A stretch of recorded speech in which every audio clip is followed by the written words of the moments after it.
Hello, my dear students. This is Swati Patil. I would like to welcome all of you on behalf of SPM Polytechnic Kumte. In this video, we are going to start with the next topic, that is the topic number 6. The title is Be Remarkable by Narendra Godani. We are going to study the first 3 paragraphs of the chapter. So let's start with the first paragraph of the chapter. Before start, just we will discuss what we are going to study today, or what is in this particular chapter. My dear students, be remarkable means, I think there are two concepts, two terms, markable and remarkable. Means whether markable is good or remarkable is good, that we are going to study today. One thing is that when there are some students, they run after the marks, and another thing is that the students run after the excellence. And in this chapter, we are going to learn that which one is the better, being a markable or remarkable. That we are going to study today. And the writer, Narendra Godani, tries to tell us that which one is better, markable or remarkable.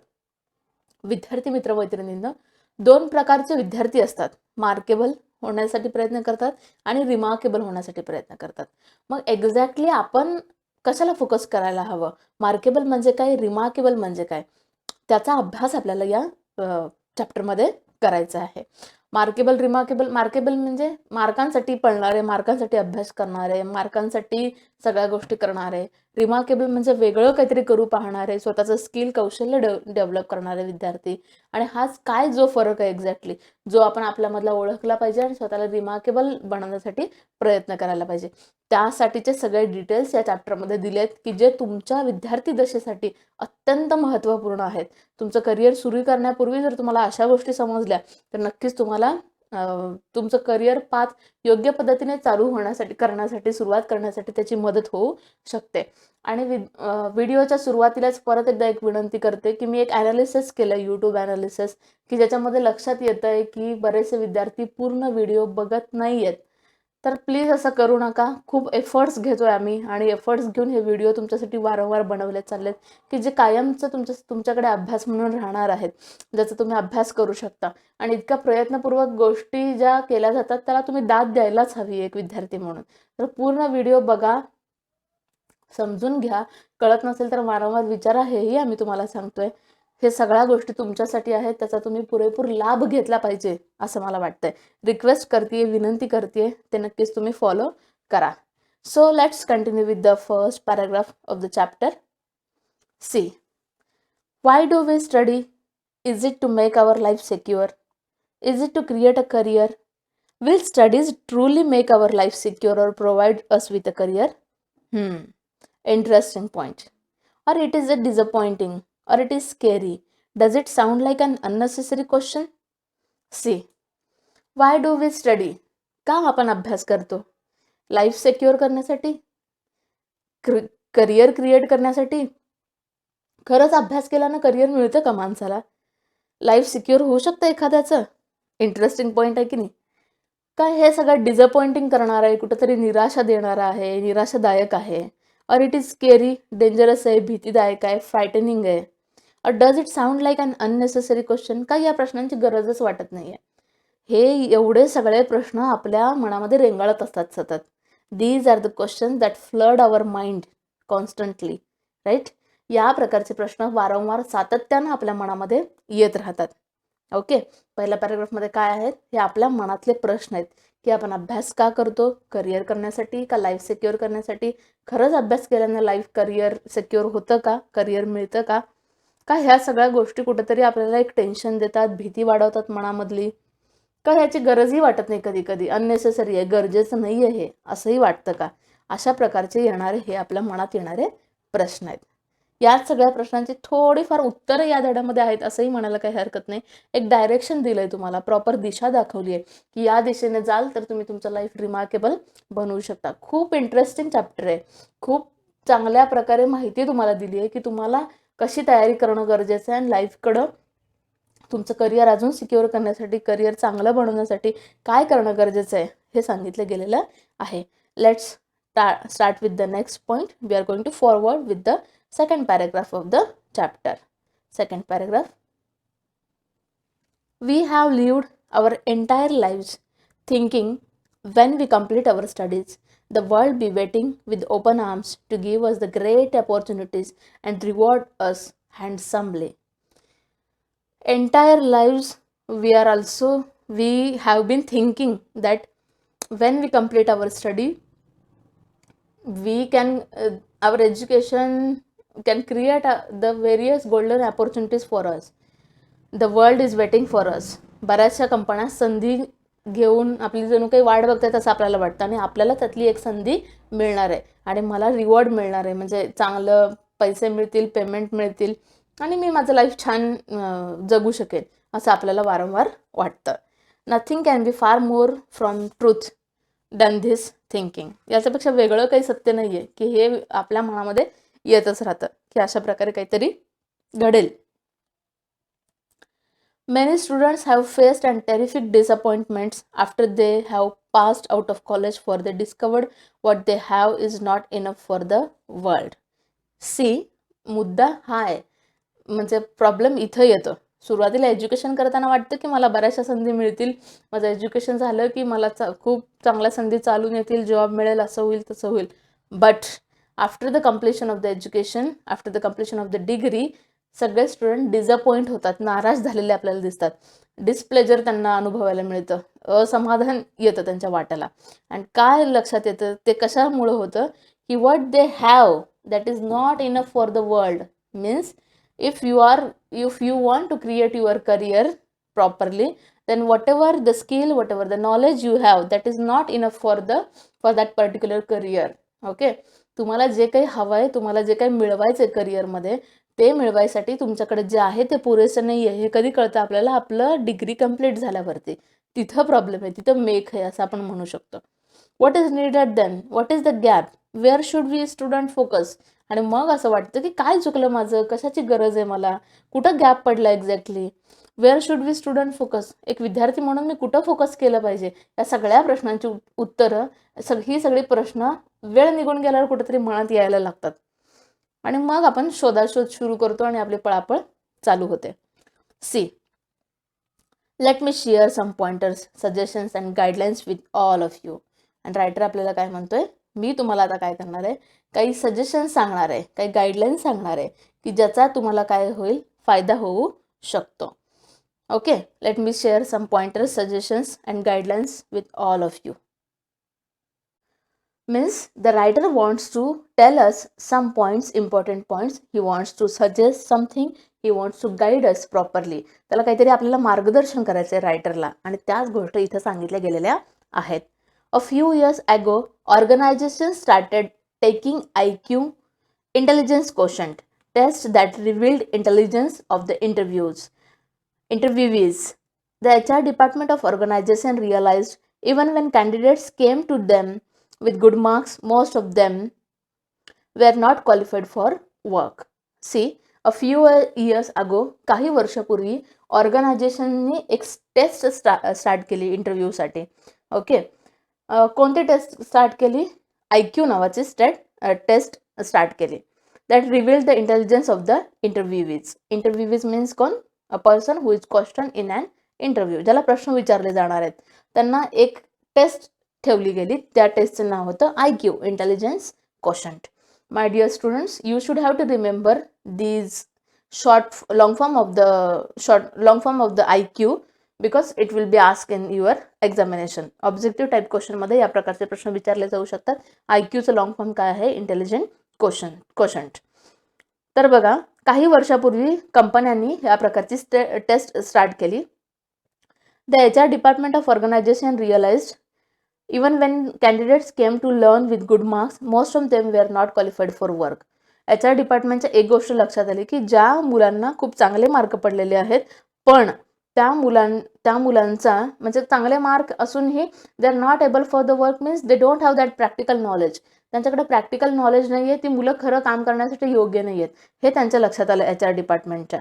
And the surprising revelation was that some candidates who scored good marks did so because of good memory rather than intelligence. आणि एक surprising रिव्हिलेशन means आपण काय म्हणू शकतो त्याला, एक आपण म्हणूयात एक क्रांतीच म्हणा किंवा एक नवीन रिसर्च शोध समोर आला की तो म्हणजे काय, की या मुलांकडं आहे काय, only they have the capacity of good memory चांगली आहे त्यांची, लक्षात चांगलं राहतं त्यांच्या सगळं. आणि त्या एका गोष्टीमुळे त्यांनी काय केलंय, अभ्यास लक्षात ठेवून मार्क कमवलेले आहेत. त्यांच्याकडे इंटेलिजन्स नाहीये, ज्ञान नाहीये. म्हणजे बघा, एखादी गोष्ट घोकंपट्टी करून पाठांतर करून परीक्षेत लिहिणं आणि ती गोष्ट ऍक्च्युली आपल्याला समजली आणि घोकंपट्टीची कुठलीही गरज नाहीये, कसाही प्रश्न परीक्षेला येऊ दे मला लिहिता येईल, हे झालं तुमचं इंटेलिजन्स. आणि घोकंपट्टी करून प्रश्नाचं उत्तर पाठ करून परीक्षेला लिहिणं म्हणजे याला काय म्हणू शकतो आपण, only it is a result of your good memory. फक्त तुमच्या त्या स्मरणशक्तीला वाहवा दिली पाहिजे, तिथं त्या स्मरणशक्तीला दाद दिली पाहिजे, एवढंच आपण म्हणू शकतो. So these good candidates knew how to memorize the subjects better than others. या मुलांना इतकंच माहिती असतं की सब्जेक्ट कसा चांगला लक्षात ठेवायचा, सब्जेक्टचे सगळे पॉईंट्स कसे लक्षात ठेवायचे. In some cases it was just luck. आणि काही बाबतीत तर ते लकच आहे असं आपण म्हणू शकतो, नशीब असतं त्या मुलांचं. What they studied was asked in the exam. जो अभ्यास केला त्याच भागावरती, त्याच मुद्द्यावरती प्रश्न परीक्षेमध्ये विचारले गेले आणि म्हणून त्या मुलांना चांगले मार्क पडलेले असतात बऱ्याचशा वेळा. These are the people who studied in the last moment and managed to score. अशा प्रकारची मुलं अगदी शेवटच्या क्षणाला परीक्षेच्या आधी अभ्यास करतात आणि सहजपणे चांगले मार्क घेतात. Sadly they mislead many others to do the same and scrap through. आणि एक वाईट अशी गोष्ट आहे की whatever the success they got, they trying to tell to another students. ते असा प्रयत्न करतात की दुसऱ्या विद्यार्थ्यांना तेच सांगतात, ते सेम थिंग रिपीट करायला लावतात. ते what ever the success they had got, तोच पाथ, तोच वे कुठेतरी तुम्ही फॉलो करा असं ते इतरांना सजेस्ट करायला जातात. सॅडली दे मिसलीड करतात, म्हणजे दिशाहीन करतात, चुकीचा मार्ग इतरांनाही फॉलो करायला लावतात. To do the same and the scrap through म्हणजे तेच, if you have got a success in a particular way and if you are telling that particular way to the another person, means तुम्ही ते repeat करताय, त्याला आपण काय म्हणायचं इंग्लिशमध्ये, scrap through. This is dangerous for your future. आणि हेच भविष्यासाठी कुठेतरी घातक आहे. In a few cases it was indeed good studies and intelligent understanding. The percent of the last category needed to be improved. Means काय, काही ह्याच्यामध्ये फक्त काय आहे, अभ्यास चांगला केला आणि म्हणून तुम्हाला चांगले मार्क पडले. Intelligent and understanding, the percent of the last category needed to be improved. म्हणजे या शेवटची ही जी लोक आहेत, हा जो वर्ग आहे, म्हणजे पाठांतर करून स्टडी करणारा आणि इतरांनाही तेच फॉलो करायला सांगणारा, या ग्रुपमध्ये जे काही विद्यार्थी येतात त्यांनी काय केलं पाहिजे, ही त्यांची सवय सोडली पाहिजे आणि त्यांना कुठंतरी इम्प्रूव्हमेंटची गरज आहे. The students they should have to improve themselves. त्यांना कुठंतरी स्वतःला बदलायला पाहिजे. स्वतःचं ही जी पद्धत चुकीची सांगताय तुम्ही दुसऱ्यांना, ते घातक आहे असं सांगितलेलं आहे फ्युचरच्या दृष्टिकोनातून. Hope you have understood the second paragraph of the chapter. But we have learn, काय पाहिलं आपण या पॅराग्राफमध्ये, कशा प्रकारचे विद्यार्थी असतात. आणि कंपन्यांनी पहिली टेस्ट कोणती इंट्रोड्यूस केली, ती म्हणजे IQ म्हणजे इंटेलिजन्स क्वोशंट. आणि विद्यार्थी कशा प्रकारे पाठांतर करून मार्क मिळवतात आणि तेच इतरांना सांगतात, ते किती घातक आहे याचा थोडेसे डिटेल्स आपण आत्ता पाहिले. We are going to continue with the next thing, that is the third paragraph of the chapter. Let's see third paragraph. The HR people realized mistakes were happening when people were recruited based only on marks. Hence, the IQ tests were introduced. It tested the ability of people to solve rather than remember. HR डिपार्टमेंटला लक्षात आलं. HR department means कुठलं department कंपन्यांमधलं, की जे department रिक्रुटमेंटचं काम करतं कंपनीमध्ये. म्हणजे जी प्रोसेस आहे, they should have to follow the proper procedure to recruit the people. Employee घेण्यासाठी, नवीन मुलं जॉईन करून घेण्यासाठी कंपन्यांमध्ये त्यांना एक प्रोसिजर पार पाडावी लागते. त्यांची ॲबिलिटी, कॅपेबिलिटी टेस्ट करावी लागते. सगळ्या परीक्षा घेऊन बघावं लागतं की त्या मुलांना खरंच करता येईल का काम, नाही. तर हे सगळं जे डिपार्टमेंट पार पाडतं त्या डिपार्टमेंटला आपल्याला काय म्हणायचं आहे, HR डिपार्टमेंट असं म्हणायचं. ह्युमन रिसोर्सेस डिपार्टमेंट असं म्हटलं तरी चालेल, ते करेक्ट आहे. सो तिथल्या HR लोकांना लक्षात आलं आहे, रिअलाइज झालंय, समजलंय की mistakes were happening when people were recruited based only on marks, की जेव्हा त्यांची रिक्रुटमेंट, जेव्हा त्यांची निवड फक्त मार्कांवरती होते, म्हणजे ज्याला खूप चांगले मार्क त्याला दिलं जॉब, कॉलेजमध्ये जो पहिले टॉपर आहेत त्यांचं लगेच सिलेक्शन झालं, तर अशा लोकांचं काय होऊ शकतं, अशी लोक बरोबर काम करू शकत नाहीत, असं हे त्यांच्या लक्षात आलेलं आपल्याला दिसतंय. Hence the IQ test were introduce, आणि म्हणून पहिली टेस्ट इंट्रोड्यूस झाली ती म्हणजे IQ test. It tested the ability of the people to solve rather than remember. ही टेस्ट काय करते, लोकांचे लक्षात राहण्यापेक्षा मेमरी तुमची किती लक्षात ठेवते याच्यापेक्षा तो तुम्हाला प्रॉब्लेम सोडवता येतो का नाही याकडे तुमचा कल आहे का नाही हे पाहिलं जाऊ लागलं. कुठल्या टेस्टद्वारे? IQ टेस्टद्वारे. लक्षात येते तुमच्या सगळ्यांच्या? IQ टेस्ट म्हणजे काय? It check the ability of the candidate, ability of the student to solve rather than remember. गोष्टी लक्षात ठेवून मेमराईज करून सॉल्व करण्यापेक्षा त्या ॲक्च्युली तुम्हाला सॉल्व करता येतात का नाही, हे तुमची कॅपॅसिटी तुमच्याकडे आहे का नाही हे पाहणं म्हणजे या टेस्टचं ते काम आहे. या टेस्टद्वारे ते लक्षात येऊ लागलं.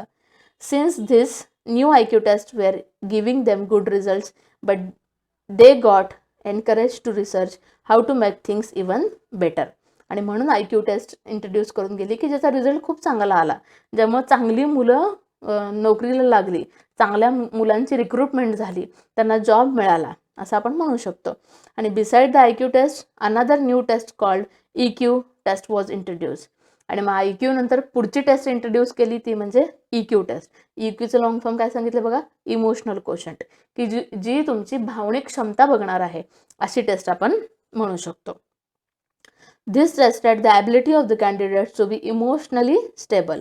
अशा मुलांना या टेस्टद्वारे काय बघितलं जाऊ लागलं, भावनिकरित्या तुम्ही किती स्टेबल आहात. म्हणजे समजा मला अचानक दुःख झालं, अचानक आनंद झाला, मी ऑफिसमध्ये आहे, तर त्यावेळेस दुःख झालं तर आपण नाही रडू शकत सगळ्या लोकांसमोर पब्लिकली, बरोबर की नाही. त्यावेळी आपल्याला काय करावं लागेल, you should have to stable emotionally. तुम्ही इमोशनली तुम्हाला तिथं स्टेबल स्वतःला करावं लागेल. म्हणजे हे सिच्युएशन वाईज आपल्याला चेंज करावं लागेल स्वतःला. तिथं रडून चालेल का? खूप आनंद झाला म्हणून हसूनही चालणार नाही तेवढं जास्त. मीन्स काय करावं लागेल, आपल्याला आपल्या भावभावनांवरती कंट्रोल करावा लागेल. आणि त्याच आपल्या कॅपॅसिटीला आपण काय म्हणायचं आहे, इमोशनली स्टेबल आपण आहोत का नाही असं आपण या टेस्टद्वारे पाहिलं जाऊ लागलं. कुठल्या? EQ टेस्टद्वारे. After all, who wants a person who panics, who has a fear, who becomes jealous, who becomes angry fast? This person never work as a team player, nor can they give their 100% to their own work. Neither will they progress, nor will the organization progress. आणि अशी मुलं कंपनीला नको असतात. कशी मुलं? की जे पॅनिक होतात, घाबरतात पटकन, फिअर असतं त्यांच्या मनामध्ये, सडनली घाबरायला सुरुवात करतात, त्याला काय म्हणायचं? पॅनिक म्हणायचं. फिअर म्हणजे भीती, कशाचीही भीती वाटू शकते त्या मुलांना. जी मुलं जेलस होतात, जेलस म्हणजे एकमेकांवरती जेलसी, की त्याचं चांगलं होतं तर माझं का होत नाहीये असा हेवा आपल्याला वाटतो, अशी भावना मनामध्ये उत्पन्न होते. हू बिकम्स अँग्री फास्ट, ज्याला पटकन राग येतो. This person can never work as a team player.